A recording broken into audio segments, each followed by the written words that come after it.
अगर आप stock market या म्यूचुअल फंड में इन्वेस्ट करते हो और आपके पोर्टफोलियो में ऐसे स्टॉक्स या म्यूचुअल फंड है जिसमें आपके पास रियलाइज प्रॉफिट है और साथ में ऐसे स्टॉक्स या म्यूचुअल फंड भी है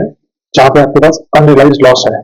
या अनबुक लॉस है, तो हमारे पास एक ऐसी ट्रिक है जिसकी मदद से आप अपनी टैक्स लायबिलिटी को बिल्कुल ही रिड्यूस कर सकते हो या फिर काफी कम कर सकते हो। इस ट्रिक का नाम है टैक्स लॉस हार्वेस्टिंग। अगर आप सिर्फ इस बात से खुश हैं कि आप अपने रियलाइज प्रॉफिट और रियलाइज लॉस को आपस में सेटअप करके अपनी टैक्स लायबिलिटी को कम कर रहे हैं, तो यकीन मानिए आप इस ट्रिक का may be 30 to 35% he use कर पा रहे हैं। रेस्ट ऑफ द बेनिफिट आपने अभी इसको अनलॉक ही नहीं किया। आज की इस वीडियो में हम ऐसी टिप्स एंड ट्रिक्स को डिस्कस करेंगे जिससे टैक्स लॉस हार्वेस्टिंग को हम एडवांस टैक्स लॉस हार्वेस्टिंग बना देंगे। एंड माइंड यू, ये ट्रिक्स सिर्फ और सिर्फ एक सीजन इन्वेस्टर ही यूज कर सकता है, काफी बिगिनर लोगों को तो ये पता भी नहीं होगी। तो आज का वीडियो उन लोगों के लिए है जो स्टॉक्स एंड म्यूचुअल फंड में डील करते हैं, फ्यूचर एंड ऑप्शंस में डील करते हैं, चाहे वो बिगिनर्स हो या फिर सीजन इन्वेस्टर हो। नमस्कार, मैं हूं सीए हेमंत गुप्ता और हम अपने इस चैनल में smart financing, tax saving, tax planning and investing की बातें करते हैं। आगे बढ़ने से पहले हम ये समझते हैं कि टैक्स लॉस हार्वेस्टिंग होता क्या है। तो बड़ी ही सीधी भाषा में इसका मतलब ये होता है कि आपने जिन शेयर्स और म्यूचुअल फंड को बेच के प्रॉफिट अर्न किया हुआ है आपके पोर्टफोलियो में, उनके अगेंस्ट ऐसे शेयर्स और म्यूचुअल फंड भी है आपके पोर्टफोलियो में जो कि अभी तक आपने अपने सीने से लगा के रखे हुए हैं, क्योंकि वो भी लॉस में है, आप लॉस में बेचना नहीं चाहते और फ्यूचर में एक्सपेक्ट कर रहे हैं उस पर अच्छी रिटर्न या आ जाएगी या फिर एटलीस्ट आप अपना लॉस रिकवर कर लेंगे। तो टैक्स लॉस हार्वेस्टिंग ऐसा कंसेप्ट है जिसमें हम इस अनरियलाइज लॉस को बुक करके अपने रियलाइज प्रॉफिट के साथ सेटअप करते हैं, जिससे या तो हम अपना रियलाइज प्रॉफिट बिल्कुल जीरो कर लेते हैं, काफी हद तक कम कर देते हैं, जिसकी वजह से हमारा जो कॉन्सिक्वेंट टैक्स होता है रियलाइज प्रॉफिट पे वो रिड्यूस हो जाता है। तो इसको एग्जाम्पल की मदद से समझते हैं कि सपोज आपके पोर्टफोलियो में आपने 1 लाख रुपए का रियलाइज प्रॉफिट है और कुछ ऐसे शेयर्स या फंड्स हैं जिसके ऊपर आपके पास 1 लाख रुपए का अनरियलाइज लॉस है। तो हम टैक्स ऑफ लॉस हार्वेस्टिंग में क्या करेंगे कि हम वो अनरियलाइज लॉस को बुक कर लेंगे बाय सेलिंग दैट शेयर्स और म्यूचुअल फंड, उसको अपने रियलाइज प्रॉफिट के साथ सेटअप कर देंगे एंड देन वो जो हमने शेयर्स या म्यूचुअल फंड बेचे हैं उसको दोबारा से खरीद लेंगे, सो दैट आपकी इन्वेस्टमेंट उसी लेवल पे बनी रहेगी, बट बुक्स में आपका एक लॉस बुक हो जाएगा जिसको आप एडजस्ट कर लेंगे अपने प्रॉफिट के साथ, सो दैट आपकी टैक्स लायबिलिटी खत्म हो जाती है। अब जो लॉस होता है या जो लॉस वर्ड है उससे हम सब डरते हैं, बट एक्चुअल में जो सीजन इन्वेस्टर है या जो हाई नेटवर्थ इंडिविजुअल है वो लॉस को अपनी एक एसेट मानते हैं। एसेट कैसे मानते हैं? एक तो लॉस की वजह से उनकी टैक्स लायबिलिटी कम होती है, दूसरा जब वो लॉस को अपना बुक करते हैं तो बेटर कैश फ्लो मैनेजमेंट उनके पास आता है, एंड लास्टली वो उनको फ्लेक्सिबिलिटी भी देता है एग्जिट को मैनेज करने में। एंड माइंड यू, ये टैक्स लॉस हार्वेस्टिंग जो है हम टोटली लीगल तरीके से कर रहे हैं, जो कि इनकम टैक्स के रूल्स में परफेक्टली परमिसिबल है। There is no bar on doing this kind of tax planning और स्ट्रेटेजी। आइए अब आगे चलते हैं, कुछ ऐसे सिनेरियोज एंड स्ट्रेटजीज डिस्कस करते हैं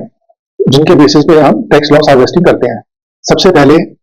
हम ये डिसाइड करते हैं कि हम शॉर्ट टर्म कैपिटल लॉस या long term capital loss in दोनों में से क्या चूज करेंगे।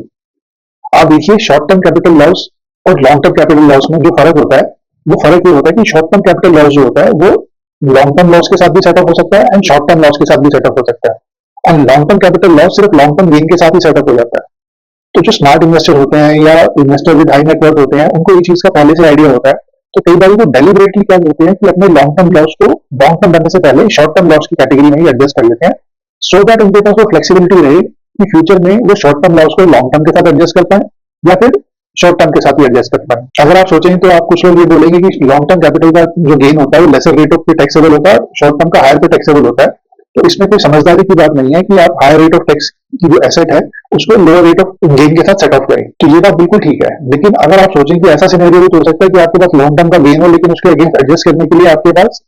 कोई लॉस ही नहीं है किसी तरह का, तो उस सिनेरियो में क्या करेंगे? अगर आपके पास लॉन्ग टर्म का लॉस नहीं है तो क्या करेंगे? तब आपको शॉर्ट टर्म के लॉस पर डिपेंड होना पड़ेगा। तो रादर देन कि आप ये सोचे कि 2-2.5% का मुझे लॉस एसेट में जो बेनिफिट हो रहा है वो मुझे अपनी जेब से भुगतना पड़ेगा, उसके बजाय आप ये सोचिए कि जो आप लॉन्ग टर्म की इनकम है उस पर जो गेन होगा उस पर जो टैक्स देना पड़ रहा है वो तो आपको जीरो हो रहा है ना। चाहे आपको थोड़ा 2-2.5% लेसर रेट ऑफ टैक्स मिल रहा है, उसमें बेनिफिट मिल रहा है, बट आपका वो जो गेन है वो जीरो हो रहा है। तो आपकी फ्लेक्सिबिलिटी हमेशा आपकी फेवर में रहेगी इन केस आपके पास लॉन्ग टर्म कैपिटल लॉस ना हो फ्यूचर में। तो अब अगले सिनेरियो में हम प्रॉफिट बुकिंग की बात करेंगे। यस, प्रॉफिट बुकिंग हम टॉकिंग। आपको पता है कि लॉन्ग टर्म कैपिटल गेन के केस में आपको हर साल 1,25,000 तक की एग्जेम्पशन मिलती है। सपोज आपके पास पोर्टफोलियो है, आप प्रॉफिट में बैठे हुए हैं और आपने उसको बेचा नहीं है, ठीक है, दैट इज योर राइट, आप ना बेचना चाहें उसको, आपका लॉन्ग टर्म बेचना बिल्कुल ठीक बात है, लेकिन उसके बावजूद भी आपको कुछ हिस्सा उसका बेच देना चाहिए, सो दैट आपका जो गेन आए वो 1,25,000 की रेंज में आ जाए। इससे क्या फायदा होगा कि 1,25,000 जो आपने गेन रियलाइज किया उस पर तो टैक्स नहीं पड़ेगा आपको, तो टैक्सेशन फ्रंट पे कोई कैश आउटफ्लो नहीं है। दूसरा ये होगा कि जब आप उसको बेच के दोबारा खरीदेंगे तो आपकी कॉस्ट ऑफ परचेज फिर इंक्रीज हो जाएगी, तो नेक्स्ट ईयर या सेम ईयर में भी जब भी आप उसको बेचेंगे उसको, तो आप एनहांस कॉस्ट पे बेचेंगे, तो आपका नेक्स्ट कैपिटल गेन जो आएगा वो लेसर अमाउंट पे आएगा। तो ये आपको बेनिफिट हो जाएगा। तो ये आपका एक कॉम्बो बन सकता है tax loss harvesting and tax gain harvesting का, जिसको आप यूज करके एक reasonable amount of taxation save कर सकते हैं। अब थर्ड सिनेरियो की बात करता हूँ जो म्यूचुअल फंड पे एप्लीकेबल है। वैसे तो आप इसको शेयर्स पे भी एप्लीकेबल कर सकते हो, बट मैं म्यूचुअल फंड के पॉइंट ऑफ व्यू से बोलूंगा। सपोज आपके पास ए टाइप ऑफ म्यूचुअल फंड है जिसमें आप लॉस में बैठे हुए हैं, आप उसे बेच के कैपिटल गेन या अपना कैपिटल लॉस बुक कर लेते हैं। वो बुक करने के बाद आपके पास चॉइस है कि आप उसी म्यूचुअल फंड को दोबारा बाय करें या किसी और को बाय करें। तो आप सपोज आप लार्ज कैप में बैठे हुए हैं और लार्ज कैप में आप वाला म्यूचुअल फंड एक रीजनेबल रिटर्न नहीं दे रहा आपकी एक्सपेक्टेशन के हिसाब से, बट आपको पता है कि दूसरा म्यूचुअल फंड जो कि लार्ज कैप को बेटर कर रहा है उसी तरह की कंपनी में इन्वेस्टमेंट होल्ड करता है, लेकिन maybe because of the fund house और maybe because of the fund manager वो एक अच्छे रिटर्न जनरेट कर रहा है, या आपको लग रहा है कि फ्यूचर में वो अच्छी जनरेट करेगा return in comparison to your existing mutual fund, तो आप लॉस वाला बेच के same category of mutual fund में दूसरे में शिफ्ट कर सकते हैं। तो एक तो आपने लॉस बुक कर लिया, दूसरा आपने अपनी मनी को एक बेटर म्यूचुअल फंड में डाल दिया जो कि same category of mutual fund है जिसमें आप एग्जिस्टिंगली इन्वेस्टेड थे। लास्टली सपोज आपके पोर्टफोलियो में सिर्फ लॉस ही है और कोई गेन नहीं है जिसके अगेंस्ट वो लॉस आप रियलाइज करके एडजस्ट कर सकें, तो क्या आपको वो लॉस रियलाइज करके रखना चाहिए या नहीं रखना चाहिए? तो उस केस में मेरा सजेशन ये रहेगा कि यस, आपको उस केस में लॉस रियलाइज करके रखना चाहिए, क्योंकि हो सकता है आज लॉस में है तो फ्यूचर में तो प्रॉफिट में आप होंगे। आपने इन्वेस्टमेंट भी ये सोच के करी है कि आपको प्रॉफिट रियलाइज करना है उसमें, तो आज का अगर आप लॉस बुक करके रखेंगे तो फ्यूचर में आपका मेरी ईसॉप से इनकम हो सकती है, किसी और तरह का कैपिटल गेन हो सकता है, तो वहां पे आप एडजस्ट कर सकते हैं। लॉस को आप 8 साल के लिए कैरी फॉरवर्ड कर सकते हैं, तो वो भी आपके पास एक डिसेंट विंडो ऑफ टाइम है जहां पे वो लॉस को आप रियलाइज करके रिजर्व कर सकते हैं नेक्स्ट 8 ईयर्स।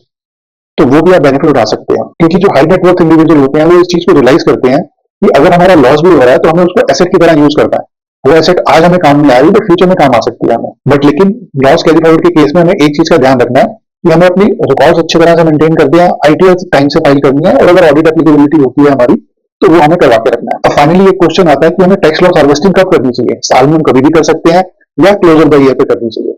तो वैसे तो आप देखिए टैक्स लॉस हार्वेस्टिंग आप कभी भी कर सकते हैं, बट साल के एंड में या क्लोज ऑफ द ईयर 31 मार्च के आसपास करने में ये फायदा होता है कि आपने टैक्स लॉस हार्वेस्टिंग करी, आपने वो शेयर्स खरीद लिए। तो यूजली ऐसा ही होगा, आप शेयर खरीदोगे तो उसका प्रॉफिट आपको मे बी अगले 1-2 दिन महीने में नहीं आएगा, आपको प्रॉफिट आप रियलाइज करने के लिए उसको नेक्स्ट ईयर ही बेचोगे, तो जो आपकी टैक्स लायबिलिटी अगर आनी भी होगी तो नेक्स्ट ईयर में डेफर हो जाएगी। बट आपकी अगर और कोई भी इन्वेस्टमेंट है जिसको आप साल के बीच में बेच के लॉस बुक करना चाह रहे हो तो वो भी आप कर सकते हो। बट जनरली लोग टैक्स लॉस हार्वेस्टिंग को साल के एंड में प्रेफर करते हैं, क्योंकि एक तो जो परचेज करेंगे उसको जब सेल करेंगे तो नेक्स्ट ईयर में आएगा वो पीरियड, एंड आपको करंट ईयर की सिचुएशन एक बेटर अंडरस्टैंडिंग हो जाती है अभी आप कितने लॉस में कितने प्रॉफिट में बैठे हो। तो ये रीजन रहता है मार्च में करने का। Tax loss harvesting basic level पे तो हर कोई कर लेता है, बट एडवांस लेवल पे वही इंडिविजुअल करता है जो लॉन्ग टर्म सोचता है, डॉक्यूमेंटेशन अच्छे से रखना जानता है, एंड इमोशनल डिसीजन की बजाय प्रैक्टिकल डिसीजन लेता है। So keep investing, keep saving tax, and let me know आपको नेक्स्ट वीडियो किस टॉपिक पे चाहिए। This is Hemant Gupta signing off. Thank you.